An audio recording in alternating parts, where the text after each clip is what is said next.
The first light of morning in Brooklyn filtered through the narrow alleys and tenement windows, soft yet sharp, touching the brick walls with a kind of hesitant curiosity. It was the sort of light that seemed to pause before it fully arrived, lingering on damp sidewalks and the flickering metal of fire escapes. In this city, in these streets, many people still think that a child's path is determined solely by choice.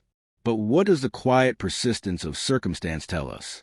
Shadows settled over the neighborhood like a patient teacher, teaching lessons that few adults acknowledged but which every child absorbed. On that spring morning of 1897, in a cramped apartment above a butcher shop, Salvatore Lucania, later known to the world as Lucky Luciano, stirred from his sleep, the sound of his own breath mingling with the distant clatter of horse-drawn carts and the muted cries of vendors.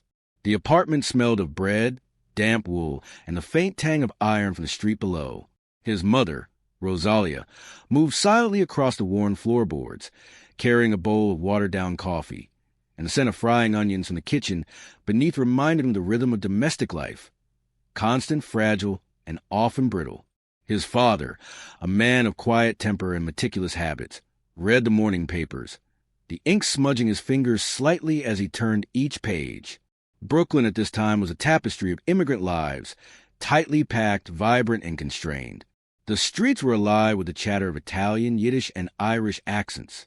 Many people still think that neighborhoods shape children merely by their architecture or proximity to poverty. Yet, one might ask, is it the streets themselves or the human stories within them that imprint on a young mind?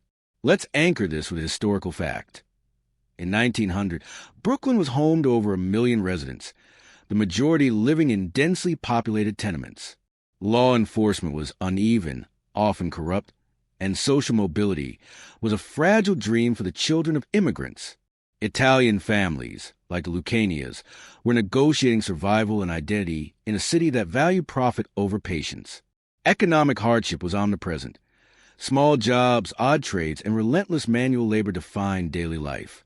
For a boy of 5, these realities were absorbed unconsciously in the texture of the streets, in the hardened faces of adults, and in the quiet tension that followed whispered conversations in dimly lit hallways. Salvatore's early world was not one of grand events, but of micro-observations.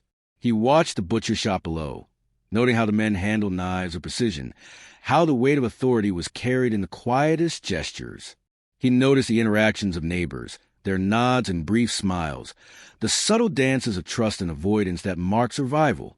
There's a story that, even as a child, Luciano would follow these minute rhythms with an almost meditative attention, absorbing lessons that words alone could not convey. He was learning, though silently, that influence did not always roar. Sometimes it lingered in the shape of shadows stretching across cobblestone streets at dawn. By the age of 7, Salvatore's curiosity had already taken a form of observation, mixed with a careful imitation of those around him. School offered its own structure, a world of routines, rules, and small hierarchies, but the streets whispered more persistently. Many people still think that education alone shapes ambition, yet the boy found that lessons in arithmetic and spelling were only a fraction of what he was learning about power, loyalty, and discretion. The way neighbors exchanged glances when a police officer passed, the sudden hush in a bar when certain men entered, the silent contracts of recognition.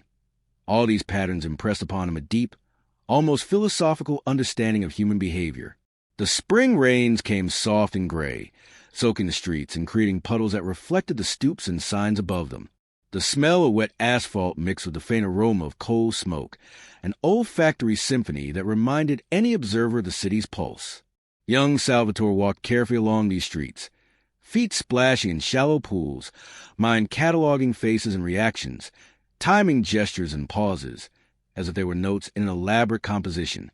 His childhood, like the dawn itself, was tentative yet insistent, filled with the tension of potential energy. He noticed that people's eyes often betrayed their intentions before words did. He noted patterns in conflict and resolution, in avoidance and confrontation. Every small observation became a brick in a mental architecture that would later support an empire of influence and control. Psychologically, this early environment instilled in him a nuanced approach to trust. He learned to value information not for its content, but for its subtle delivery. He learned that loyalty was never absolute, and that appearances were often a prelude to reality. He absorbed the contradictions of human behavior, the simultaneous kindness and harshness, the protective gestures mixed with unspoken threats. Many people still think that a child's innocence shields them from complexity. So we think, does innocence persist, or does the mind, even at a young age, begin to negotiate reality quietly, patiently, like shadows lengthening at dusk? In these early years, Lucky Luciano also developed a rhythm of attention that combined patience with acute awareness. He noted repetition in behavior and drew patterns from ordinary actions. He observed the roles of adults, their small compromises, their subtle manipulations, and began to experiment with minor tests of authority, harmless provocations that reveal character. His relationship with his parents, particularly with his mother, was a mixture of warmth and caution, a delicate balance of affection and control that mirrored the broader social negotiations he witnessed outside. The lessons were soft, almost imperceptible, but enduring. By late morning, the city settled into a quieter rhythm. Horse hooves clattered less frequently, and the bakers' carts had delivered their morning bread. The sun, breaking fully through the haze, gilded the edges of the tenements with gentle warmth. Salvatore paused at a window, watching the interplay of light and shadow on the stoops below, noticing how even in motion there was stillness, and in noise there was an underlying calm. He exhaled, softening into the patterns of his world, absorbing the quiet lessons the streets offered, readying himself for another day of observation, learning, and subtle negotiation with the life around him. As dawn surrendered to morning, the gentle sounds of Brooklyn, the creaking of doors, the soft chatter of neighbors, the distant rumble of carts, created a lull that invited reflection and rest. For the young boy who would become Lucky Luciano, these early experiences were foundational. An immersion into a living tapestry of human behavior, an apprenticeship in patience, observation, and the quiet accumulation of insight. Shadows over Brooklyn at dawn were not merely the absence of light. They were the shapes of learning, the contours of potential, the soft architecture of a mind attuning itself to the rhythms of a complex, unforgiving world. And so, as the city breathed and exhaled its mist and light, we leave Salvatore there, absorbing, noticing, contemplating, the shadows of dawn settling gently over him, shaping the contours of a mind that would one day navigate influence, power, and survival with a subtlety both precise and relentless. Settle now, breathe, soften, and drift alongside the quiet morning, where even the most crowded streets, there's a space for reflection, observation, and the slow unfolding of human understanding. The early autumn air in Brooklyn carried a faint chill, tinged with the scent of fallen leaves, and the ever-present aroma of coal smoke drifting from the brick chimneys. Salvatore Lucania, now 8 years old, walked through the narrow lanes toward PS9, the school where the wooden doors creaked like whispers and the hallways smelled faintly of chalk dust and damp coats. Children shuffled past him, their voices carrying fragments of Italian, Yiddish, and English, a polyphony of the city's immigrant life. Many people still think that school is a primary place where lessons of discipline and social order are learned. So what do you think? Is it the formal curriculum that shapes a child, or the silent negotiations in crowded corridors, the subtle rules of observation and response? Shadows stretched long along the walls as morning sun fought to penetrate the narrow windows, illuminating the patterns of peeling paint and scratched desks. Salvatore's eyes tracked every movement, noting the shift in posture, the half-hidden glances exchanged between classmates, the subtle signs of favor and avoidance. Let's anchor this with a historical fact. By 1905, Brooklyn public schools were overcrowded, with student-to-teacher ratios often exceeding 50-1. Teachers, overwhelmed by the sheer numbers, relied on rote methods and corporal punishment to maintain control. Discipline was strict, uniformity demanded, and deviation observed with suspicion. For a boy of Salvatore's temperament, these conditions provided a backdrop for early lessons in risk assessment, attention to detail, and the understanding that authority could be tested, but only carefully. His teachers, weary and abrupt, seemed to embody the very contradictions of the city. Firm yet inconsistent, watchful yet distracted, a reflection of the adult world he was beginning to map in his mind. During recess, Salvatore wandered the cracked asphalt yard, noting the clusters of boys and girls, the subtle hierarchies that governed who played with whom and who avoided whom. There's a story that he learned early on to measure his presence, to step lightly where tension hovered, to test the edges of friendship and influence without drawing notice. He observed the way certain children yielded to others, the almost imperceptible cues that indicated dominance or submission. He began to replicate these behaviors in small ways, experimenting with speech, posture, and timing. His small acts of mimicry were never purely playful. They were careful calibrations, early exercises in influence and perception. Salvatore's family life intersected with these lessons. At home, his mother continued to instill manners, a sense of duty and cautious respect for elders, while his father emphasized practicality, precision, and a quiet pride in work well done. Many people still think that parental guidance is straightforward, that lessons are conveyed only in words. Yet the boy absorbed the rhythms, silences, and contradictions of adult behavior, internalizing patterns that would later guide his decisions in more complex, morally ambiguous environments. The kitchen table, the neighborhood stoop, the corner store, all became arenas of observation and subtle learning. In the classroom, the physical environment mirrored the psychological terrain. Desks were rigid, arranged in straight rows, forcing conformity, while the high windows offered glimpses of the outside world. Streets, alleys, and rooftops, where freedom, risk, and observation existed beyond the walls. Salvatore would often sit quietly, pencil in hand, but his attention drifted to the interactions around him. A boy taking another's lunch, a whispered argument over a small coin, the fleeting expressions of fear or defiance. Each observation was a lesson in strategy and human behavior, absorbed in a soft, almost meditative focus. Psychologically, these years fostered a dual awareness in him, the conscious and the unconscious, the visible and the hidden. He learned that people reveal more through restraint than through speech, that silence can communicate as powerfully as words, that influence often flows in subtle currents rather than overt gestures. Many people still think that childhood is a time of innocence untainted by calculation. So what do you think? Do children merely imitate, or do they internalize, analyze, and adapt to the complex social structure surrounding them? For Salvatore, the playground was both classroom and laboratory, a space where early moral and social codes were tested and refined, a space where shadows whispered lessons more potent than any lecture. During winter months, the school corridors filled with the scent of wet wool and the faint tang of coal smoke that filtered from nearby factories. Children huddled near the radiators, their cheeks flushed from cold, their voices hushed yet urgent. Salvatore moved among them with a careful awareness, gauging reactions, anticipating movements, and quietly asserting a presence without drawing overt attention.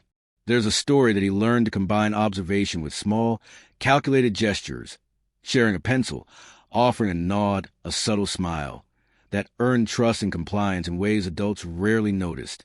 These early experiments in influence and perception were shaping a young mind capable of reading situations with precision, gauging risks, and adapting rapidly. As the day drew to a close, the low sun painted the walls in amber and gold, casting long, soft shadows across the hallways and courtyards. Salvatore lingered at the window, watching the streets come alive with returning laborers, vendors closing shops, and children trailing home through puddled sidewalks.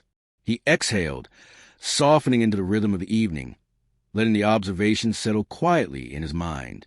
The shadows beneath the schoolyard walls had taught him patience, awareness, and the nuanced dance of social hierarchy, lessons that would later underpin his navigation of more complex, adult worlds. And so, as dusk deepened and the city exhaled a muted sigh, Salvatore returned home, small steps echoing softly along familiar streets. The warmth of the apartment, the faint aroma of evening meals, the low murmur of family conversation, all contributed to a gentle closing of the day. The lessons of the schoolyard, though subtle, had taken root, folded into the patterns of thought and behavior that would guide him for years to come. The whispers beneath those walls were not just echoes of childhood. They were the early architecture of perception, patience, and strategic thinking. Settle now. Breathe, soften, and allow the quiet rhythm of Brooklyn evenings to fold around the mind, where shadows, whispers, and gentle observation linger to guide the sleeper toward rest. The late afternoon sun slanted between the brick tenements of Brooklyn, throwing long, narrow shadows across the uneven sidewalks. The air carried the mingled scents of coal smoke, baked bread, and the faint tang of the East River drifting from a distance. Salvatore Lucania, now nearing 10, walked with a measured step, his eyes tracing the patterns of movement in alleys, stoops, and street corners. Many people still think that childhood is a time of innocence untouched by consequence. So we think. Is innocence a shield, or does it quietly erode under the weight of observation and circumstance? The city itself seemed alive with lessons for those who knew how to notice. A shopkeeper's guarded glance, a man shifting uneasily when a stranger approached, the subtle exchange of coins and gestures in shadowed doorways. These streets were both playground and teacher, whispering truths that textbooks could never convey. Let's anchor this with a historical fact. By 1907, Brooklyn was a densely populated hub of immigrant families, with Italian neighborhoods particularly crowded along streets such as Navy Street and Montague Avenue. Children often roamed freely, observing adult transactions and learning unspoken social codes. Law enforcement was inconsistent. Local police forces struggling with limited manpower and widespread corruption. The presence of authorities was intermittent, often more of suggestion than a guarantee of order. In this environment, Salvatore learned to read the unspoken language of survival, gestures, pauses, and expressions that hinted at power, trust, and the boundaries of tolerance. He noticed, for example, how even minor confrontations were resolved not by shouting, but by subtle posturing, timing, and awareness of audience. That afternoon, he paused near a small corner store, where a group of older boys had gathered. There's a story that he watched them with careful curiosity, noting the hierarchy in play, the fleeting signals that dictated who led and who followed. He observed a young man with a sharp gaze directing the others, and Salvatore studied the way authority could be conveyed without words. He began to imitate these patterns in small ways, a deliberate gesture, a careful pause before speaking, a glance that measured attention and reaction. In the silent streets, lessons in influence and timing became as essential as reading or arithmetic. At home, his mother continued to provide structure and warmth, yet the apartment above the butcher's shop felt smaller, tighter, as the weight of the neighborhood pressed inward. Many people still think that family alone determines character. So we think, does the street teach more subtly than parental guidance? Or do both intertwine in shaping perception and decision-making? Salvatore navigated both worlds with acute awareness. At the table, he learned patience and negotiation, observing his father's meticulous approach to work and his mother's careful management of household relationships. Outside, he learned observation, calculation, and adaptation. The combination fostered a growing complexity in thought, a mind balancing instinct and reflection, patience and initiative.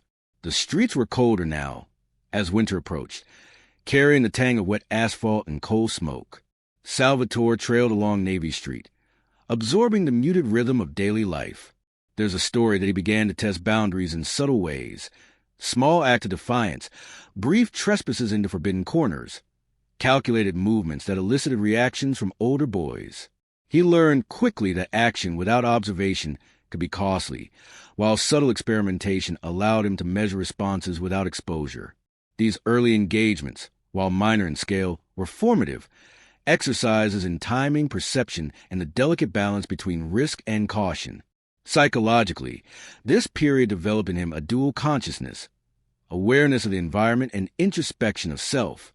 He learned that trust is earned incrementally, and that perception often outweighs intention. He noted contradictions in human behavior, the simultaneous kindness and suspicion, generosity and jealousy, and began cataloging these observations internally, a mental ledger of human dynamics. Many people still think that children act purely impulsively. So, what do you think? Can early, deliberate observation cultivate foresight and strategy even before adolescence? For Salvatore, the answer manifested in quiet attentiveness and carefully measured experimentation, laying the groundwork for understanding power, influence, and human motivation. As twilight settled over the neighborhood, the lamplight flickered along the edges of stoops and alleyways. The city exhaled a soft susurration of distant voices, creaking shutters and muted footsteps. Salvatore lingered at a corner, observing a minor scuffle among older boys, noting reactions, choices, and outcomes. He exhaled, allowing the evening's lessons to integrate silently, a mental mosaic of timing, influence, and awareness. Shadows lengthened, softening the contours of buildings and streets, and the subtle symphony of nightfall invited reflection. By the time he reached home, the warmth of the apartment, the faint aroma of evening meals, and the low murmur of family conversation welcomed him. The silent streets of Brooklyn had offered first sparks, early exercises in understanding human behavior, subtle negotiations of power, and the nascent architecture of influence. These experiences, quiet and understated, had begun to shape the contours of Salvatore's mind, preparing him for the intricate web of relationships, observation, and strategy that would define his later life. Settle now, breathe, soften, and let the gentle fading light of Brooklyn dusk fold around the mind, where silent streets and whispered lessons linger to guide the sleeper toward rest. The city of Brooklyn carried a quiet tension as night descended, streets narrowing beneath the heavy shadows of tenement blocks and the flicker of gas lamps that cast trembling circles of light onto the sidewalks. Salvatore Lucania, now approaching 12, moved through these alleys with the careful attention of a mind attuned to detail. The air was cool, tinged with the scent of damp brick, coal smoke, and faintly of laundry drying in open windows. Many people still think that a child's early environment teaches only what is spoken aloud. So, what do you think? Can silence and observation carry lessons deeper than words? The narrow streets, the clatter of shutters, and the distant murmur of a carriage moving along cobbled avenues provided a living classroom. Shadows pulled and shifted, revealing more than the eye initially perceived. Signals and posture, gestures, and pauses that spoke of hierarchy, trust, and cautious negotiation.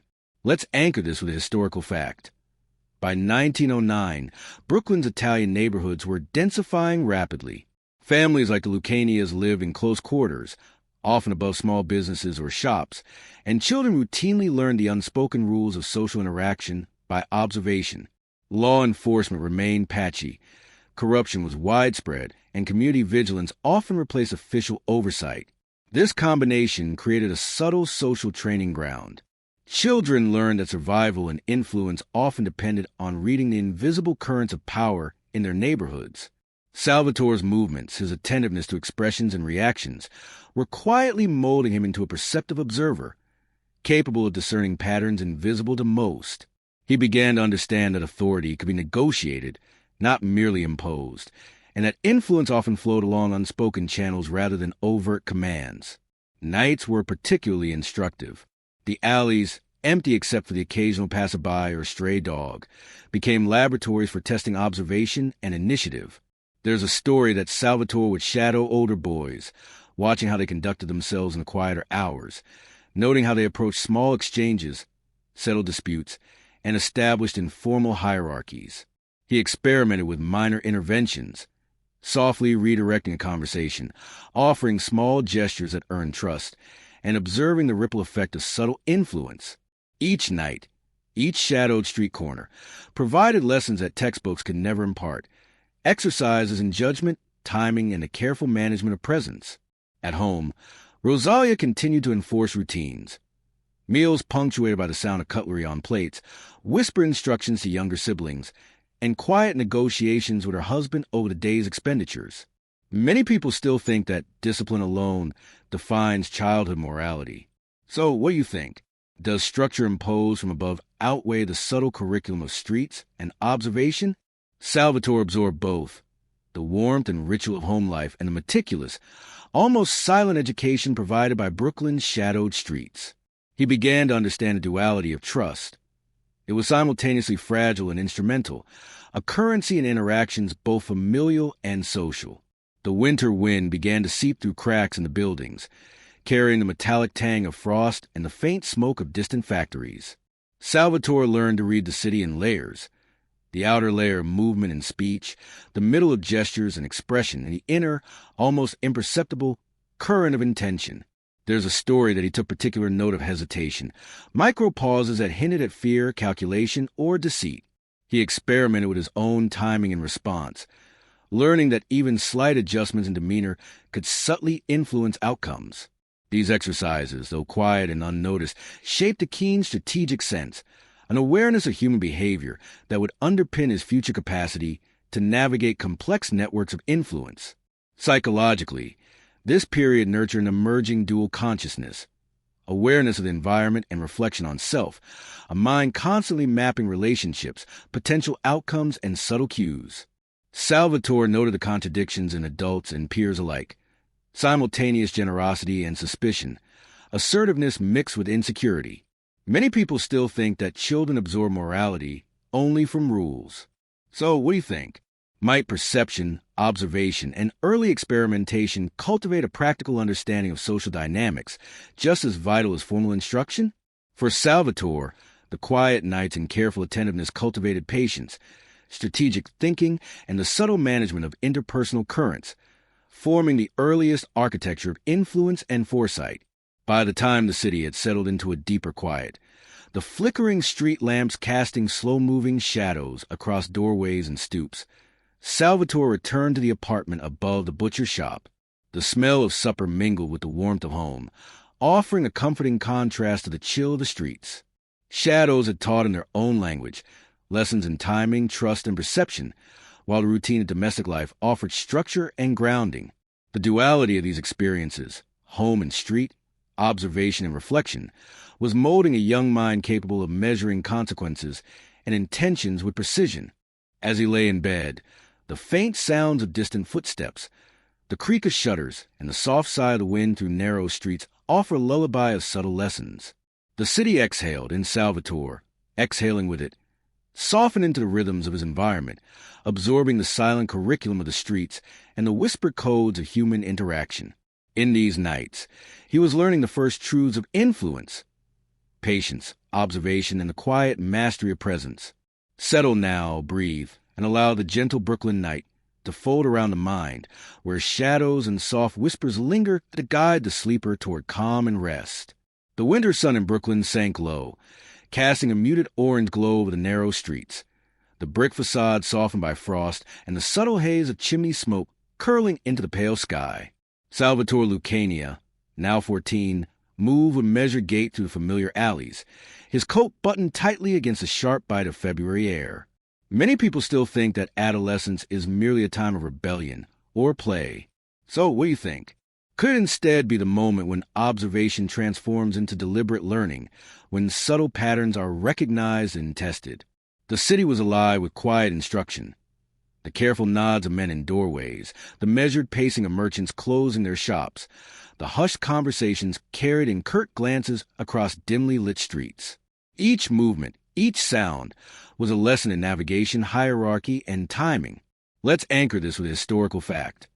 By 1911, Brooklyn's Italian neighborhoods were crowded, and adolescent boys often found themselves on the streets after school hours, navigating social hierarchies while assisting family trades or engaging in small-scale errands. Organized crime was beginning to take a more structured shape, with older figures establishing footholds in neighborhoods. Law enforcement remained sporadic, sometimes indifferent, often corrupt, leaving gaps that local youths observed and, consciously or not, learned from. Salvatore, moving through this environment, began walking beside older boys, quietly studying their movements, listening to the cadence of their interactions, and noting the subtle negotiations of respect, compliance, and influence. There's a story that he began seeking out the company of those who held informal authority in his immediate surroundings, men who commanded quiet attention, who were respected for precision and prudence rather than sheer force.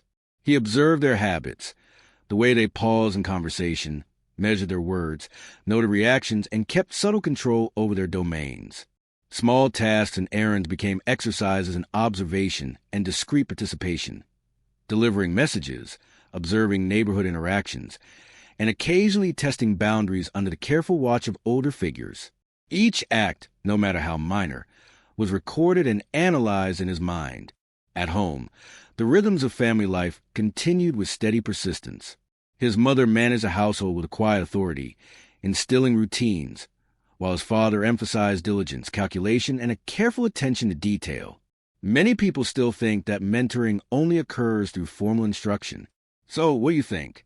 Could the silent influence of experienced figures, model behavior, and subtle observation carry lessons as potent as words? Salvatore absorbed both, the structured domesticity at home and the practical, unspoken curriculum of the streets. These combined influences fostered a developing strategic awareness and a sense of timing essential for navigating human networks. The winter air was sharp, carrying the faint scent of coal and damp streets. Salvatore moved alongside older boys, absorbing lessons in patience, subtlety, and influence. There's a story that he learned to listen more than he spoke, to notice pauses and gestures that betrayed intent, and to time his actions with precision. Small, calculated acts, a nod, a whispered response, the choice of where to stand, became instrument of understanding, early exercises an influence that required both observation and restraint. These lessons were not taught in classrooms. They were absorbed in the quiet rhythms of the city and the measured example of experienced figures. Psychologically, this period cultivated an early sense of social calculus, a recognition that power could be negotiated, that respect was earned through timing and perception, and that influence often resided in subtle, nearly invisible movements rather than overt assertion. Salvatore noted contradictions. Generosity paired with suspicion, authority accompanied by insecurity, careful planning shadowed by impulsive action. Many people still think that adolescence is chaotic and unstructured. So, what do you think? Could the deliberate study of behavior, even at a young age, lay the groundwork for foresight and strategic thinking? For Salvatore, walking beside seasoned shadows provided precisely that foundation, a practical apprenticeship in human observation, the management of presence, and the understanding of subtle power dynamics. By late afternoon, the sun had dropped further, softening the edges of buildings and casting long, trembling shadows across streets and stoops. Salvatore returned home, carrying with him the impressions of the day, small lessons in negotiation, observation, and timing, each quietly folded into the architecture of his mind. The warmth of the apartment, the faint aroma of cooking, and the gentle murmur of family conversation provided a contrast to the cold, disciplined observation of the streets. Shadows had become teachers, experienced companions, and the early guides to a life that would demand precision, subtlety, and strategic awareness.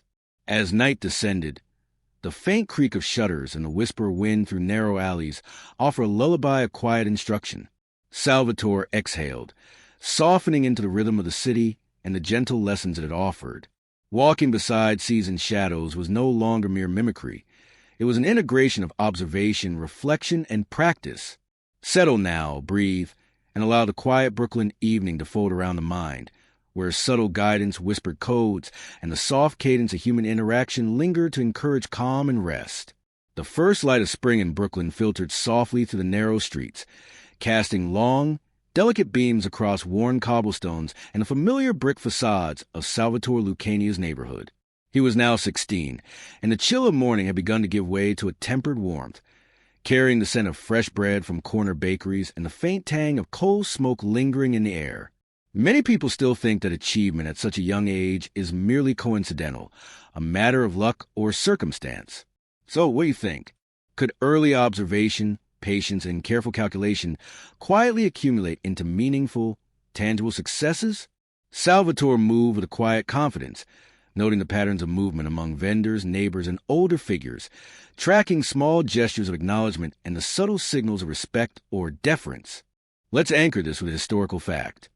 By 1913, Brooklyn was a densely populated urban hub, particularly for Italian immigrant communities. The economic landscape was constrained, work opportunities scarce, and organized social networks within neighborhoods often determined access to resources and influence. Law enforcement remained inconsistent, sometimes providing protection, often turning a blind eye, which left room for those who could navigate the informal rules of conduct. Salvatore, through years of careful observation and participation, began to secure small but significant victories. Favors obtained, alliances observed, and tasks accomplished with a precision that garnered quiet acknowledgement from older, influential figures. These early triumphs were subtle yet formative, shaping both reputation and self-perception. There's a story that he completed errands for local shopkeepers and trusted neighborhood figures, not with haste, but with an attentiveness that impressed more than the act itself. He learned that reliability, discretion, and timing created a currency of trust, often more valuable than any tangible reward.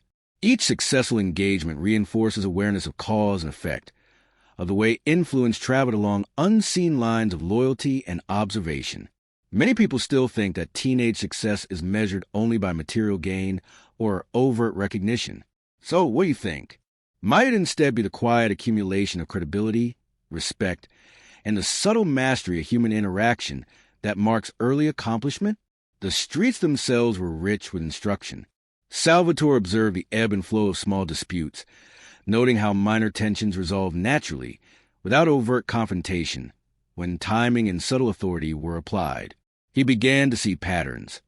Certain gestures demanded acknowledgement, certain pauses indicated hierarchy, and even silence could assert influence. These lessons were absorbed unconsciously, quietly informing his approach to relationships and the management of presence. He learned, for example, that a nod at the right moment or a careful positioning in conversation could yield acknowledgement or trust without overt imposition. At home, routines provided contrast and grounding. Meals were served with quiet ceremony, his mother managing the household with deliberate care, his father emphasizing precision and responsibility in all tasks. Salvatore's triumphs were rarely boisterous.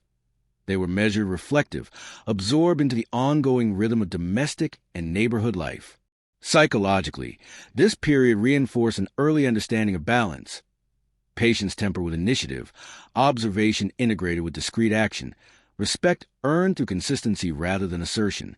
There's a story that he often reflected quietly on these small successes, noting cause, effect, and the subtle mechanics of influence.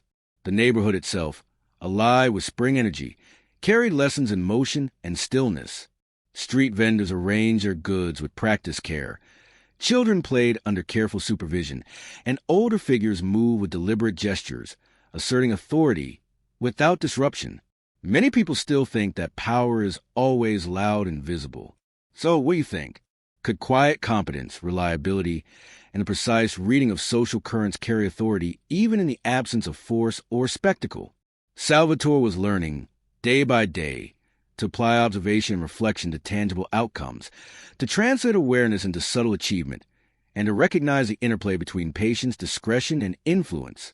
As dusk approached, the sun softened, painting the brick facades with amber tones, and the streets grew quieter, punctuated only by the distant clatter of carts and the muted chatter of neighbors returning home. Salvatore exhaled, feeling the rhythm of the neighborhood settle around him, the echoes of early triumphs embedded in the quiet acknowledgement of those who had observed his actions. The warmth of the apartment, the faint aroma of evening meals, and the soft murmur of family conversation provided a gentle closure to the day. Shadows lengthened, softening the contours of the streets, and Salvatore's mind, attuned to nuance and rhythm, absorbed the lessons in subtle influence and quiet mastery. The late afternoon sky hung low over Brooklyn. A soft haze muted the outlines of brick tenements, and the last chill of early spring lingered in the narrow alleys. Salvatore Lucania, now 17, moved through these streets with quiet attentiveness, his coat drawn tight against the lingering wind, eyes scanning corners, stoops, and doorways for the subtle currents of human interaction. Many people still think that friendships and alliances form only through overt camaraderie. So, what do you think? Could true bonds be forged more profoundly in whispered corners, subtle gestures, and shared silences? The neighborhood, alive with muted activity, offered instruction, men nodding in cautious acknowledgement, children moving in measured patterns, merchants exchanging curt signals of trust. Every movement, every pause, was an opportunity to understand the rules of social negotiation and loyalty. Let's anchor this with a historical fact. By 1914, Italian-American communities in Brooklyn were developing tightly knit networks that served both social and economic functions. Mutual trust was essential, and influence depended as much on discretion and reputation as on action. Local figures who commanded attention often did so through subtle displays of control and reliability rather than overt displays of force. Law enforcement remained inconsistent, and the ability to navigate these networks required acute perception and social acumen. Salvatore had begun to recognize these patterns and the importance of cultivating relationships that provided both guidance and protection, understanding that alliances could shape opportunity and access in ways that mere effort alone could not. There's a story that he began to spend time in quiet corners, observing older, influential figures and learning their rhythms. He listened more than he spoke, noting how deference and subtle acknowledgement could cultivate trust and loyalty. Small gestures, a nod, a measured glance, a discreet offering of assistance, became instruments of influence. Salvatore's awareness of timing and perception allowed him to integrate into networks without drawing unnecessary attention, creating a quiet reputation for reliability and insight. Many people still think that strategic alliances are formed only through visible negotiation. So, what do you think? Could silent observation, patience, and subtle reciprocity produce bonds that endure longer than any spoken contract? At home, his mother and father continued their steady routines, providing structure and stability against the restless energy of the neighborhood. Salvatore absorbed both environments, the disciplined order of family life and the nuanced, often opaque currents of street society. Psychologically, this period developed an early understanding of reciprocity, trust, and loyalty. He began to anticipate needs, notice unspoken expectations, and adjust his actions to foster mutual advantage. There's a story that he would quietly assess situations before acting, measuring both potential gains and the subtle costs of missteps, developing a keen sense of strategic patience. The streets themselves offer continuous lessons. Vendors moved with practiced care, men navigated daily routines with precision, and occasional disputes were resolved without spectacle through small, deliberate interventions. Many people still think that influence is always visible and immediate. So, what do you think? Could the soft power of discretion, attention, and timing be more effective than overt display? Salvatore learned that the quiet management of relationships, the subtle cultivation of trust, and the careful alignment with key figures were as essential as any action. Each interaction, carefully noted, reinforced patterns that would later define his capacity for organization and command. As twilight descended, the neighborhood softened under the amber glow of gas lamps, shadows stretching along walls and stoops. Salvatore exhaled, settling into the rhythm of observation and quiet participation. The whispered corners, subtle acknowledgments, and carefully nurtured relationships were not merely incidental. They were the early scaffolding of influence, alliances, and the understanding of loyalty as a living, negotiated force. The warmth of home, combined with the subtle education of the streets, created a duality that sharpened perception while grounding him in routine and reflection. The late spring sun filtered through Brooklyn's crowded streets, softening the edges of brick tenements and casting long, narrow shadows along worn sidewalks. Salvatore Lucania, now 18, moved with a deliberate awareness, noting the faint patterns of foot traffic, the timing of shop closures, and the subtle ways neighbors acknowledged each other without words. Many people still think that control over a space requires visible dominance or assertion. So, what do you think? Could understanding, patience, and careful observation quietly delineate influence without the need for overt confrontation? The city itself seemed to breathe with hidden rhythms, vendors exchanging glances, children racing along alleys, and men pausing briefly to nod in tacit acknowledgement of unspoken authority. Each moment, each shadow gesture, carry a lesson in presence and perception. Let's anchor this with a historical fact. By 1915, Brooklyn's Italian neighborhoods were densely packed, often interlaced with informal networks of trust and influence. Local strongmen maintained authority not solely through physical power, but through the strategic management of relationships, reputation, and knowledge of daily patterns. Police presence was inconsistent, leaving room for those who could map the streets with precision and discretion. Salvatore, through years of careful observation, had begun to internalize these patterns, mentally noting territories, points of influence, and the subtle markers that define social hierarchies. He recognized that true understanding of a neighborhood relied on quiet attention, timing, and the integration of street knowledge with interpersonal awareness. There's a story that he would walk early in the morning, tracing routes through alleys, noting where shadows pooled, where conversations lingered, and where influence seemed concentrated. Small gestures, a respectful nod, a measured smile, an unspoken acknowledgement serve as silent communication, signaling comprehension of the neighborhood's delicate social fabric. Many people still think that territorial understanding, is learned through confrontation. So, what do you think? Could a careful study of patterns, observation of human behavior, and quiet integration provide a more enduring form of authority? Salvatore's mind cataloged interactions, distances, and timings, constructing a mental map of both physical and social spaces, a blueprint for influence built on attention rather than force. At home, the structure of family life continued as a grounding force. Meals were predictable, conversations measured, and responsibilities clearly defined. Psychologically, this duality, the disciplined home environment and the dynamic streetscape, foster adaptability, patience, and strategic thinking. Salvatore was learning that leadership, influence, and control often required a blend of observation, subtle action, and timing balanced against the stability of consistent routines. There's a story that he often spent hours reflecting on movements, gestures, and interactions, analyzing potential outcomes, and internalizing patterns of compliance, respect, and trust. The streets themselves offered continuous lessons in rhythm and negotiation. Shopkeepers adjusted displays with subtle attention, neighbors exchanged minimal gestures, and minor disputes dissolved under quiet influence rather than public confrontation. Many people still think that dominance manifests only through force. So, what do you think? Could influence and respect be cultivated through subtle presence, careful observation, and the measured application of attention? Salvatore's awareness allowed him to anticipate reactions, adjust approaches, and navigate both physical and social landscapes with precision, translating perception into quiet authority. As evening descended, the warm light softened across brick facades, long shadows stretching along alleys and stoops. Salvatore exhaled, absorbing the lessons embedded in these streets. The importance of timing, the subtle negotiation of presence, and the quiet understanding of influence as a living, dynamic force. The apartment above the butcher shop welcomed him with warmth, the faint aroma of supper mingling with the stability of domestic routine.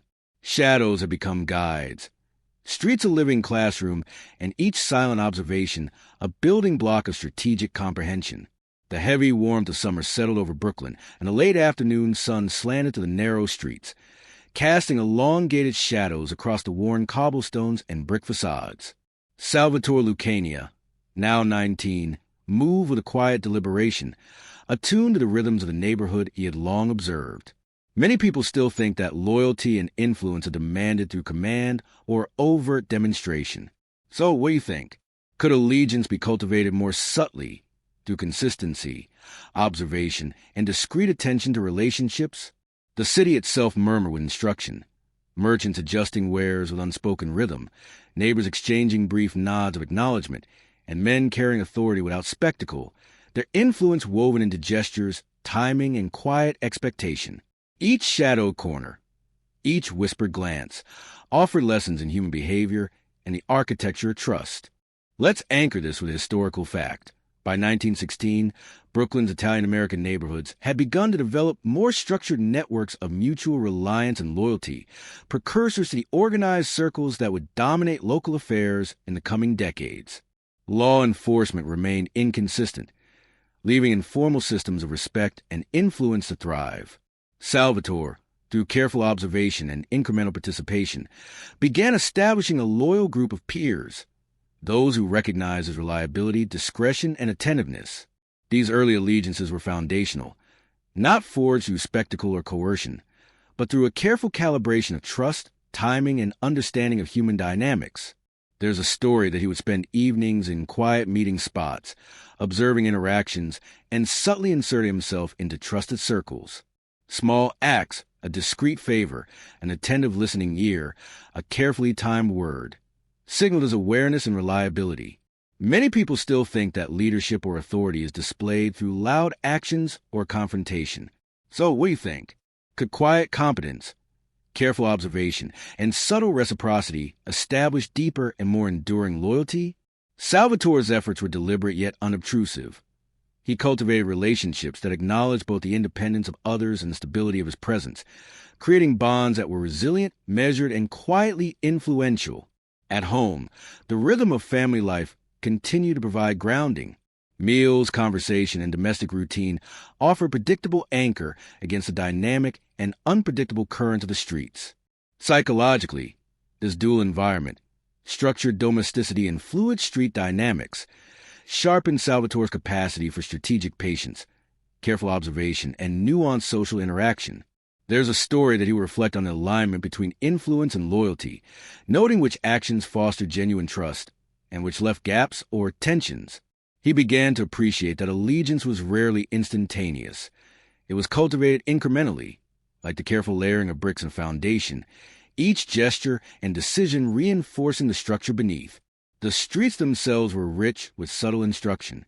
Vendors and neighbors enacted daily patterns that carried meaning, and minor disagreements were resolved not through spectacle, but through negotiation, observation, and measured influence. Many people still think that control or loyalty is enforced primarily through dominance. So what do you think? Could careful attention to timing, subtle gestures, and the quiet management of presence foster a more enduring and resilient structure of support? Salvatore's mind cataloged these patterns, translating observation into understanding, and understanding into quiet authority. As dusk fell, the lights softened, gilding the facades of tenements and stretching shadows across alleys and stoops. Salvatore exhaled, letting the day's lesson settle into his consciousness. The value of patience, the careful cultivation of trust, and the subtle architecture of human networks. The apartment above the butcher's shop welcomed him with warmth, faint aromas of evening meals mingling with the comfort of routine. Shadows had become teachers, the streets a living classroom, and each observation a building block of influence, loyalty, and quiet command. The humid haze of late summer hung over Brooklyn, softening the edges of brick tenements and muting the clatter of carts along narrow streets. Salvatore Lucania, now 21, moved with a quiet authority, his presence noted in subtle nods and careful glances exchanged among neighbors and local figures. Many people still think that power manifests only through force or loud display. So, what do you think? Could influence emerge more enduringly from discretion, observation, and the careful orchestration of relationships? The streets themselves seemed to breathe with instruction, merchants adjusting wares in practiced rhythm, men moving with silent assurance, children aware of subtle hierarchies even in play. Each gesture, each pause, was a lesson in timing, perception, and the unspoken currents that structured social dominance. Let's anchor this with a historical fact. By 1917, the Italian-American communities of Brooklyn were coalescing under emerging figures who combined strategic foresight, careful alliances, and keen observation to exert influence. Law enforcement, constrained by limited resources and occasionally compromised by corruption, was often reactive rather than proactive, leaving room for individuals like Salvatore to expand their reach and consolidate networks of support. Through careful cultivation of loyalty and strategic partnerships, he had begun to exert authority quietly but unmistakably, commanding respect through presence, discretion, and reliability rather than overt coercion. There's a story that he began managing small operations under the guidance of older, seasoned figures, learning the intricacies of coordination, negotiation, and subtle oversight. Salvatore observed meticulously, understanding the balance between visible action and behind-the-scenes influence. Many people still think that leadership depends primarily on public assertion. So, what do you think? Could true command be achieved by managing the unseen currents of trust, expectation, and subtle authority? He became adept at reading gestures, anticipating reactions, and directing the flow of interactions without drawing attention to his hand in the process. At home, routines remained grounding anchors. Meals, the faint clatter of dishes, and his parents' measured guidance contrasted with the dynamic, often unpredictable currents of neighborhood life. Psychologically, this period solidified Salvatore's understanding of duality, the necessity of measured observation and quiet action in public life, balanced against the stability and predictability of private existence. There's a story that he frequently reflected on these contrasts, noting how influence and authority could be exercised with subtlety, patience, and strategic insight rather than through spectacle. The mental discipline required to navigate multiple spheres of power became second nature, forming the foundation for the complex orchestration of loyalty and operations. The streets themselves were living laboratories. Vendors arranged goods with precision. Minor disputes dissolved quietly, and familiar figures moved with an unspoken rhythm that signaled hierarchy and trust. Many people still think that dominance is enforced by visibility and confrontation alone. So, what do you think? Could subtle competence, attention to timing, and a keen understanding of human behavior produce authority more enduring than overt displays of power? Salvatore integrated these lessons, observing, reflecting, and intervening only when necessary, cultivating influence as a living, dynamic architecture. As evening fell, the amber light softened along tenement facades and stretched shadows across the streets. Salvatore exhaled, absorbing the rhythms of the day, the value of discretion, the subtle negotiation of trust, and the delicate orchestration of human networks. The apartment above the butcher's shop provided warmth and stability, faint aromas of supper mingling with the reassurance of domestic routine. Shadows have become silent teachers, the streets a living classroom, and each carefully observed interaction a building block in the architecture of command. The early autumn air in Brooklyn carried a coolness that hinted at change, brushing softly against the brick facades and cobblestone streets. Salvatore Lucania, now 22, walked through familiar alleys with deliberate precision, every footfall measured, every glance deliberate. Many people still think that leadership is defined by visible action and forceful presence. So, we think, could true command emerge from subtle orchestration, the quiet management of human currents, and the measured alignment of influence? The streets themselves seem to pulse with instruction, vendors adjusting displays with rhythmic care, neighbors exchanging brief but meaningful gestures, and men moving through the alleys with silent authority. Each observation reinforced the understanding of hierarchy, timing, and the nuanced architecture of influence. Let's anchor this with a historical fact. By 1918, Brooklyn's Italian-American neighborhoods had developed intricate networks of cooperation and influence, serving both economic and social functions. Local figures who demonstrated reliability, discretion, and strategic foresight often commanded respect and loyalty, sometimes more enduringly than those who relied on overt aggression. Law enforcement remained inconsistent and often reactive, allowing skilled observers to navigate and shape the unseen structures of authority. Salvatore began overseeing multiple operations, carefully directing associates and coordinating actions without revealing the extent of his control. He learned to balance patience with precision, authority with subtlety, and action with observation. There's a story that he would spend hours reviewing routines and interactions, mentally mapping influence and anticipating reactions. Minor decisions, how a message was delivered, where a meeting occurred, when a favor was offered, were executed with meticulous attention. Many people still think that management and control are always public and confrontational. So, what do you think? Could subtle coordination, quiet oversight, and a careful alignment of relationships establish a domain that is both respected and enduring? Salvatore's approach was deliberate. He intervened only when necessary, letting relationships, trust, and observation shape the flow of influence organically. At home, the rhythms of domestic life offered grounding. Meals, conversation, and the measured routines of his parents contrasted with the fluidity and complexity of his public endeavors. Psychologically, this period reinforced his capacity for dual awareness, attending to both immediate social interactions and the broader structure of his growing network. There's a story that he reflected on the necessity of patience, the value of discretion, and the subtle interplay between influence, trust, and perception. Each decision, each interaction, was carefully considered within the invisible architecture of his domain, contributing to a sense of stability and control that was internalized rather than broadcast. The streets themselves were laboratories of subtle authority. Vendors, neighbors, and acquaintances operated within patterns of expectation and observation. Small conflicts were mediated quietly. Gestures of acknowledgement were given with care, and trust was built incrementally. Many people still think that leadership relies solely on force or visibility. So, what do you think? Could careful observation, strategic patience, and subtle guidance produce an environment of respect, stability, and loyalty more enduring than any overt display? Salvatore's attentiveness allowed him to anticipate needs, manage interactions, and maintain influence with minimal disruption, constructing a domain that was both invisible and effective. As dusk descended, the amber glow of fading sunlight softened the streets, stretching shadows along alleys and stoops. Salvatore exhaled, absorbing the rhythms of the day, the quiet orchestration of his network, the subtle negotiation of trust, and the deliberate structuring of influence. The apartment above the butcher shop offered warmth, faint aromas of evening meals mingling with the comforting constancy of domestic routine. Shadows became guides, the streets a living classroom, and each interaction a carefully placed stone in the architecture of leadership.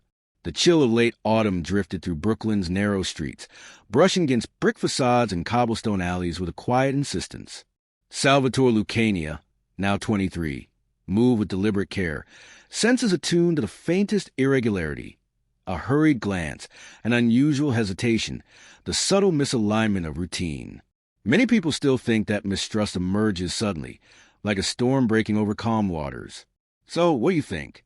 Could paranoia develop gradually, seeded by observation, experience, and a quiet accumulation of small uncertainties?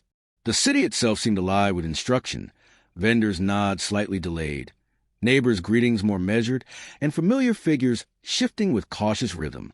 Each detail, subtle and fleeting, became a thread in the complex fabric of perception and internal vigilance.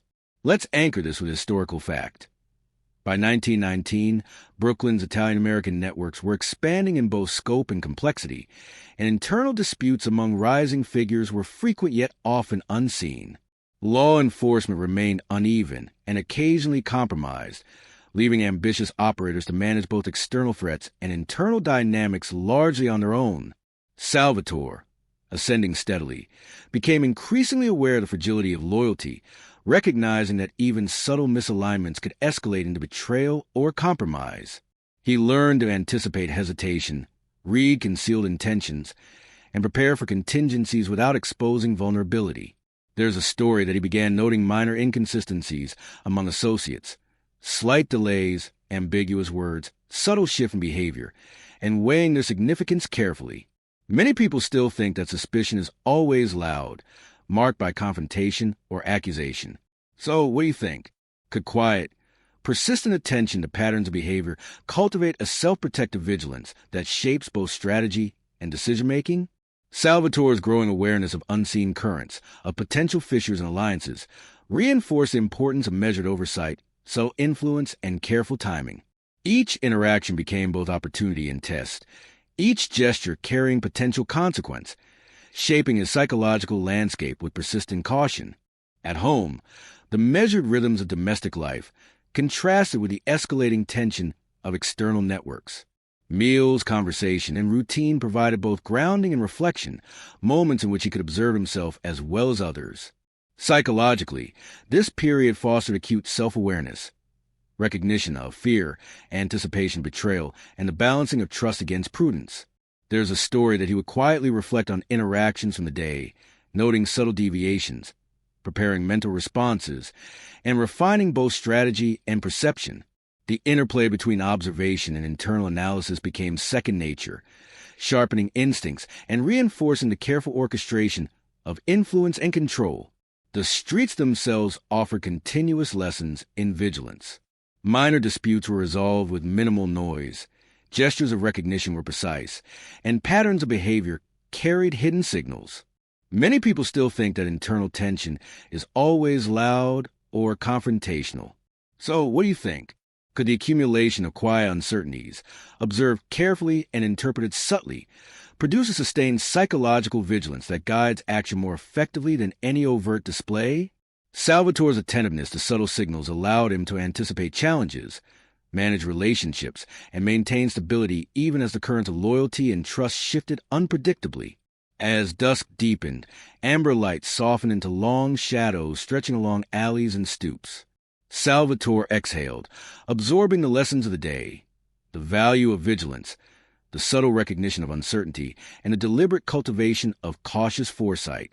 The apartment above the butcher shop offered warmth and continuity, faint aromas of evening meals mingling with the reassurance of domestic stability. Shadows had become silent instructors, streets a living classroom, and each observed interaction a component of the internal architecture of awareness and self-protection. The early winter air pressed softly against Brooklyn's brick facades, carrying the faint scent of coal smoke and the distant murmur of street vendors closing their stalls.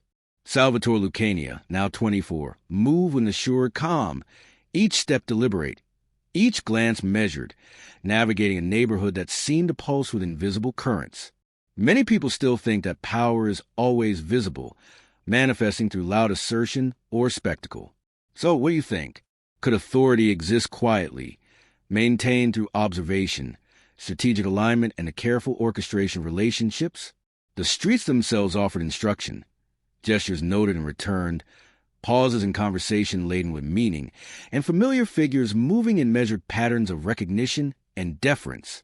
Each subtle interaction reinforced an unspoken hierarchy, the architecture of influence constructed in shadowed increments. Let's anchor this with a historical fact. By 1920, the Italian-American networks of Brooklyn were entering a period of expansion and consolidation, with emerging figures exercising influence across multiple neighborhoods. Economic conditions remained challenging, law enforcement uneven, and the landscape of loyalty and trust highly fluid. Salvatore, having established himself through careful observation, reliability, and strategic alliances, now oversaw multiple operations and maintained a growing network of devoted associates. Authority was rarely asserted through confrontation. It emerged instead from the careful coordination of loyalty, trust, and subtle negotiation.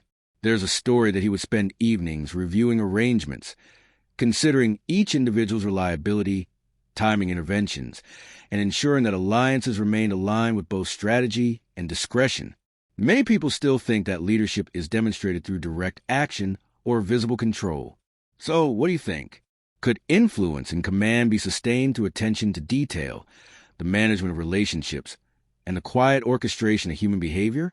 Salvatore's approach combined foresight, patience, and the subtle recognition of both opportunity and risk, creating a network that was resilient, adaptive, and quietly powerful. At home, routines offered contrast and grounding. Meals, conversation, and domestic rhythms provided stability against the fluidity and complexity of the streets. Psychologically, this duality honed a capacity for reflection, anticipation, and measured decision-making. There's a story that he often considered the subtle motivations of associates, evaluating trust, predicting reactions, and refining approaches to both influence and loyalty. Each interaction was considered not only in its immediate context, but also in its broader contribution to the structure of his growing authority. The streets themselves functioned as living classrooms. Vendors arranged goods with careful precision, minor disputes dissolved quietly, and social cues carried meaning beyond the words spoken. Many people still think that influence is always confrontational or public. So, what do you think? Could the careful observation of subtle gestures, the management of expectation, and strategic placement of attention cultivate authority more enduring than any overt display? Salvatore internalized these lessons, allowing him to anticipate needs, maintain influence, and navigate both allies and potential threats with quiet mastery. As dusk fell, amber light softened against tenements, shadows stretching long across alleys and stoops. Salvatore exhaled, letting the day's lessons settle into the mind. The subtle orchestration of influence, the careful management of loyalty, and the quiet architecture of command. The apartment above the butcher shop exuded warmth, the faint aroma of evening meals mingling with the reassurance of domestic continuity. Shadows had become mentors, streets a living laboratory, and each interaction a deliberate stroke in the growing canvas of authority. The first frost of winter glazed Brooklyn streets with a pale, brittle sheen, muting footsteps and softening the familiar rhythms of alleyways and tenements. Salvatore Lucania, now 25, moved with heightened awareness, sensing the subtle shifts in behavior among neighbors and acquaintances, noticing the cautious glances and the measured hesitations that hinted at changing dynamics. Many people still think that pressure from authority is sudden, marked by overt confrontation. So, what do you think? Could the subtle accumulation of attention, surveillance, and scrutiny create a quiet tension that alters behavior long before formal intervention? The city itself seemed to murmur warnings. Vendors closing slightly earlier, familiar figures moving with deliberate care, and shadows stretching longer in the fading winter light. Each shift, each hesitation, carried instruction for those who were alert enough to notice. Let's anchor this with a historical fact. By 1921, law enforcement in Brooklyn and wider New York was increasingly aware of the rising influence of organized Italian-American figures. Investigations were often painstaking, relying on observation informants and the careful piecing together of fragmented evidence. Resources were constrained, and officers frequently had to prioritize overt criminal activity over subtle networks of influence. Salvatore, ascending steadily, now faced the early echoes of scrutiny, sensing that every interaction, every decision could be observed, interpreted, and potentially leveraged against him. Awareness of these pressures required not only vigilance, but careful management of visibility, timing, and discretion. There's a story that he began to notice small changes among associates, delays, uncertain glances, and occasional avoidance of routine meetings, and interpret these as early signals of potential compromise. Many people still think that the threat of investigation is always loud or disruptive. So, what do you think? Could the quiet anticipation of scrutiny, the careful adjustment of behavior, and the subtle realignment of relationships provide both protection and foresight? Salvatore's growing understanding of surveillance and external pressure shaped his routines, his interactions, and his strategies, emphasizing patience, subtlety, and foresight over reaction and confrontation. At home, the quiet domestic routines offered both reflection and sanctuary. Meals, soft conversation, and the warmth of family life contrasted with the tension of external observation, providing psychological stability. There's a story that he spent long hours in contemplation, weighing the implications of scrutiny, assessing vulnerabilities, and planning adjustments that maintain both influence and security. This period developed a duality of perception, the necessity of observing others while simultaneously monitoring oneself, cultivating a layered awareness that guided decisions with measured caution. The streets themselves became lessons in vigilance. Small gestures, delayed greetings, and minor inconsistencies carried meaning. Even casual conversations were observed for nuance. Many people still think that pressure from authorities or rivals is always overt. So, what do you think? Could the accumulation of subtle cues, observed with attention and interpreted carefully, shape behavior, preempt conflict, and influence outcomes more effectively than any single dramatic intervention? Salvatore's heightened perception allowed him to adjust, anticipate, and maintain influence quietly, navigating early scrutiny without disruption, integrating vigilance into the fabric of daily operations. As evening descended, amber light faded into the soft gray of winter twilight, stretching shadows across alleys, stoops, and narrow streets. Salvatore exhaled, allowing the lessons of the day, the subtle awareness of observation, the management of scrutiny, and the quiet orchestration of precaution to settle in his mind. The apartment above the butcher's shop provided warmth, aromas of evening meals mingling with the soft comfort of routine. Shadows became guides, streets a living classroom, and each observed detailed component of a carefully managed response to emerging pressure. The brittle cold of midwinter clung to Brooklyn, frosting the edges of tenements and cobblestones with a quiet austerity. Salvatore Lucania, now 26, moved with cautious deliberation, noting the subtle hesitations, sidelong glances, and abrupt shifts in demeanor among those around him. Many people still think that betrayal is sudden, explosive, and impossible to foresee. So, what do you think? Could disloyalty emerge quietly, through whispered conversations, missed meetings, and the accumulation of small deviations from expectation? The streets themselves seemed to murmur warnings, shadows lengthening oddly, familiar gestures misaligned, and the faintest changes in routine suggesting that not all was as it seemed. Each observation added layers to a growing awareness of fragile alliances and the complexities of loyalty. Let's anchor this with a historical fact. By 1922, organized Italian-American networks in Brooklyn were both expanding and increasingly vulnerable to internal fractures. Informants, rivalries, and opportunistic associates created an environment where trust had to be continually reassessed. Law enforcement continued to develop methods of surveillance and intelligence gathering, applying pressure not only from the outside, but exploiting cracks within emerging organizations.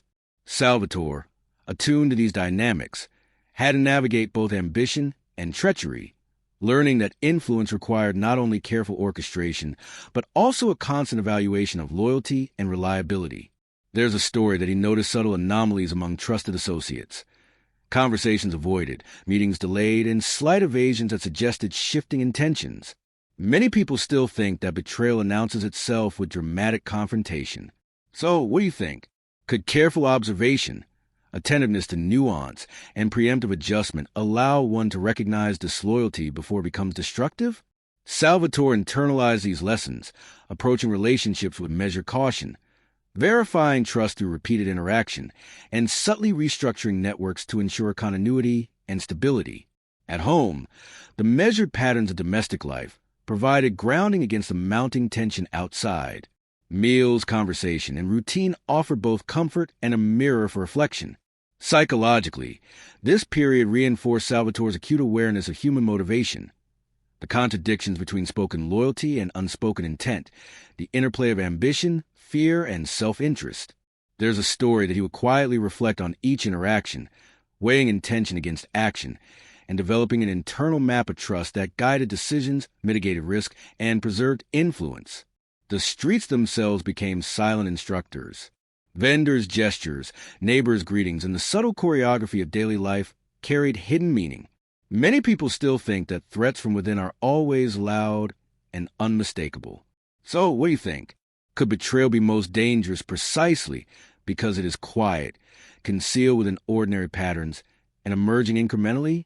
Salvatore's attentiveness to these cues allowed him to adapt, anticipate, and reassert control without disturbance, managing loyalty and influence with careful discretion. As dusk descended, the waning winter light softened the streets into muted grays, stretching shadows across alleys and stoops. Salvatore exhaled, absorbing the lessons of subtle treachery, the importance of vigilance, and the delicate management of trust. The apartment above the butcher shop provided warmth, aromas of evening meals blending with domestic continuity. Shadows became guides, the streets a living classroom, and each observed nuance, a building block in the careful preservation of alliances. The sharp clarity of late winter light cut across Brooklyn streets, glinting off frost-laced cobblestones and iron railings. Salvatore Lucania, now 27, moved with a quiet vigilance, aware of the heightened attention that had begun to press from both external authorities and internal scrutiny. Many people still think that legal pressure is always immediate, loud, and dramatic. So, what do you think? Could the weight of observation, investigation, and slow accumulation of evidence create a subtle tension that shapes behavior long before formal confrontation? The city itself seemed to pulse with careful observation, vendors closing slightly earlier, neighbors exchanging measured words, and familiar figures carrying themselves with conscious restraint. Each interaction, each hesitation, suggested the growing presence of forces poised to test the resilience of loyalty and discretion.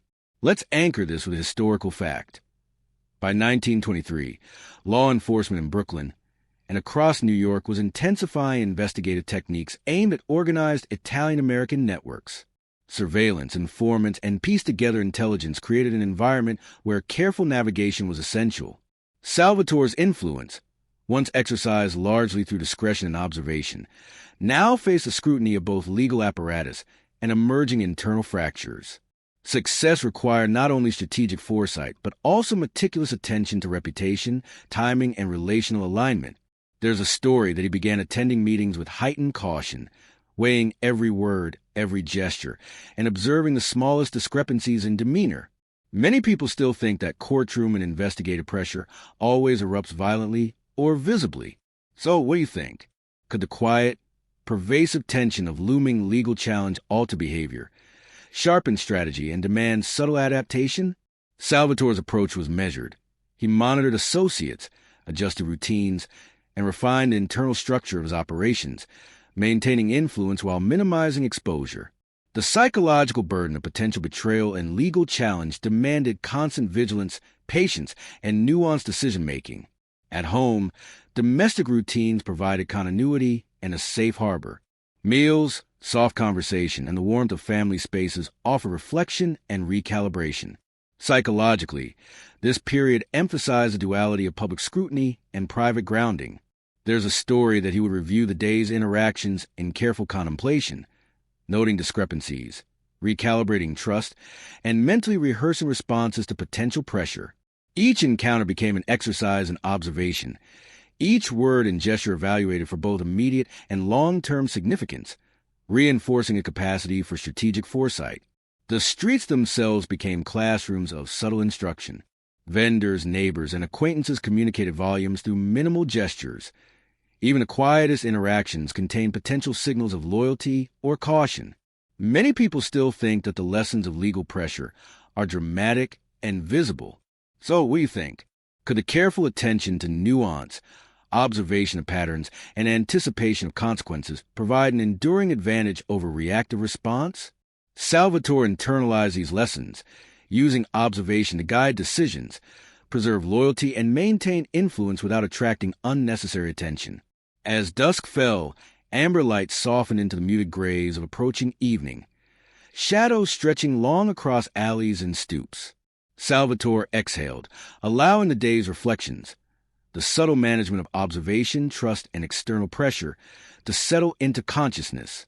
The apartment above the butcher shop offered warmth, aromas of evening meals blending with domestic continuity. Shadows became mentors, streets a living laboratory, and each interaction a deliberate stone in the architecture of resilience and strategic adaptation. The winter wind swept through Brooklyn streets with a quiet insistence, bending bare branches against frosted tenements and carrying the faint scent of coal smoke from distant chimneys.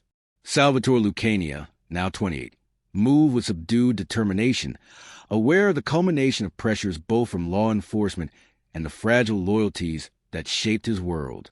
Many people still think that the moment of judgment is sudden, marked by clamor and spectacle.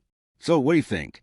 Could consequences arrive as a quiet, relentless accumulation of observation, evidence, and the slow unraveling of carefully maintained influence? The city itself seemed to whisper. Doors closed with slightly more care, voices softened, and shadows lengthened with the anticipation of change. Each footfall, each glance, carried the weight of a merging reckoning. Let's anchor this with a historical fact.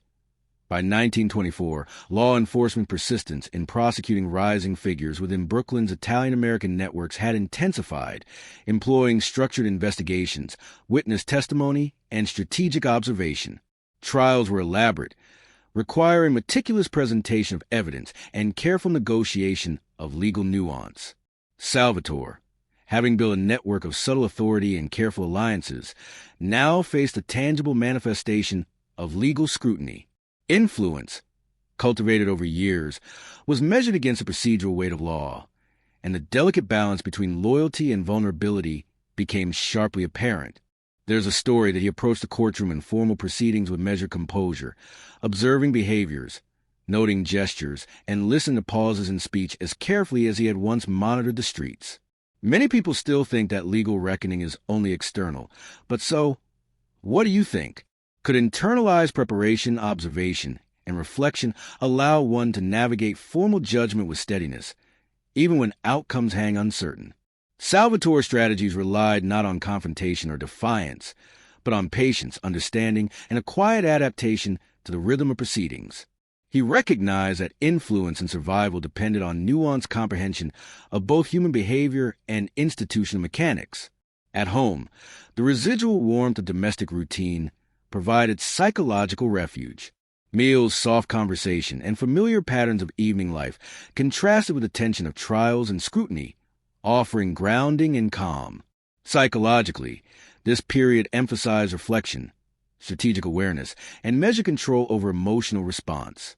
There's a story that he spent quiet hours reviewing interactions, statements, and potential vulnerabilities, refining approaches to maintain dignity, mitigate exposure, and preserve as much influence as possible. Each decision, each gesture, became an extension of mental discipline cultivated over years of subtle observation and management. The streets themselves, now quieter under the pale winter light, offered lessons in anticipation and resilience. Minor gestures, shifts in routine, and small deviations from expectations served as ongoing reminders of the fragile balance between authority and accountability. Many people still think that the consequences of one's actions are always dramatic. So what do you think? Could careful observation, reflective adaptation, and psychological foresight prepare one to endure and navigate the slow unfolding of judgment? Salvatore integrated these lessons, maintaining composure and insight, allowing each nuanced understanding to shape responses and protect the enduring structure of his influence, even as external circumstances tightened. As evening settled, the amber and gray light softened into a winter twilight, stretching long shadows across alleys, stoops, and closed storefronts. Salvatore exhaled, allowing the weight of the day, the subtle pressures of observation, and the culmination of scrutiny to settle gently into his mind. The apartment above the butcher's shop provided warmth, aromas of evening meals blending with the reassuring constancy of domestic life. Shadows became mentors, the streets a living classroom, and each interaction a carefully considered element in the navigation of consequence and restraint. The heavy iron of the prison gates closed with a dull, resonant finality, sending a shiver to the cold January air. Salvatore Lucania, now 29, felt the weight of years and choices pressing gently into his shoulders as he stepped into the courtyard, the muffled clatter of distant footsteps echoing against stone walls. Many people still think that prison life is loud, chaotic, and unrelentingly harsh. So, what do you think? Could confinement be a quiet teacher, shaping awareness, patience, and internal discipline through stillness, routine, and observation? The yard itself offered lessons, men moving in predictable patterns, conversations unfolding in careful tones, and the muted rhythm of life within walls serving as both structure and mirror. Each footfall, each glance, each whispered interaction became a subtle component in understanding the balance of control, influence, and self-preservation. Let's anchor this with historical fact. By 1929, Sing Sing and other New York State penitentiaries were organized with strict routines, from labor assignments to regimented meal schedules. Guards observed movements closely. Communication was constrained, and access to the outside world was limited. Yet these limitations foster a unique form of social negotiation among inmates. Salvatore, having spent years orchestrating networks on the streets, now navigated a constrained yet complex social ecosystem within prison walls. Influence was subtle, relying on observation, discretion, and the careful cultivation of respect through behavior, conversation, and adherence to tacit codes. There's a story that he began mapping the courtyard in his mind, noting alliances, behavioral patterns, and social hierarchies. Many people still think that power is meaningless behind bars. So we think, could authority, patience, and psychological insight manifest even within confinement, shaping relationships and creating subtle influence that endures? Salvatore's approach was deliberate, listening more than speaking, observing more than acting, and learning the rhythms of human behavior within these walls. Psychological discipline became as crucial as physical adaptation, reinforcing the careful management of presence, perception, and trust. At night, the quiet of the cells offered both reflection and subdued comfort. The clatter of distant keys, the soft murmur of men settling, and the faint aroma of institutional meals provided a backdrop for introspection. Psychologically, this period reinforced resilience, strategic awareness, and the subtle art of patience. There's a story that he would spend hours contemplating decisions, interactions, and the long-term consequences of both action and inaction, refining mental strategies as carefully as he once arranged operations on the streets.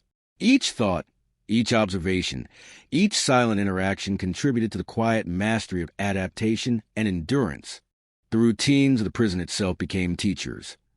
Early mornings marked by muted bells, labor with meticulous observation, and meals that were both sustenance and ritual. Many people still think that learning stops behind walls. So, what do you think?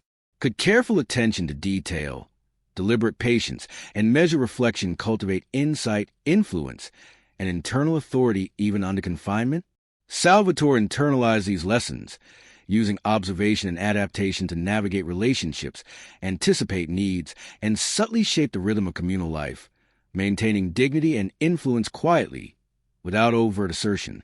As evening descended, amber light filtered through barred windows, casting long shadows across stone floors and narrow walkways.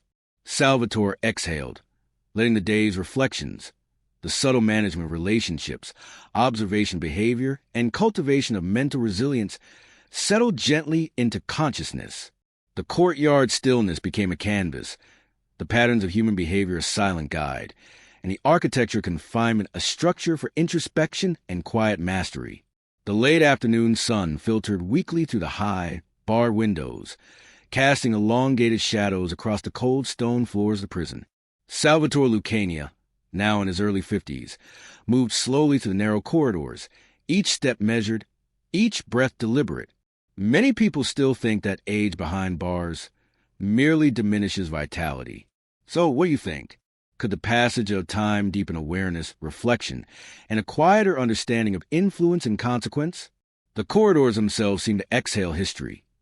Echoes of footsteps long gone, faint murmurs of distant conversations, and the subtle scent of institutional routine lingering like a soft memory. Each measured movement, each observed gesture, carried significance, contributing to an internal rhythm of adaptation and quiet contemplation. Let's anchor this with historical fact. By the early 1940s, Salvatore Lucania, formerly Charles Lucky Luciano, had been transferred to several correctional facilities, including the harsh routines of Dannemora.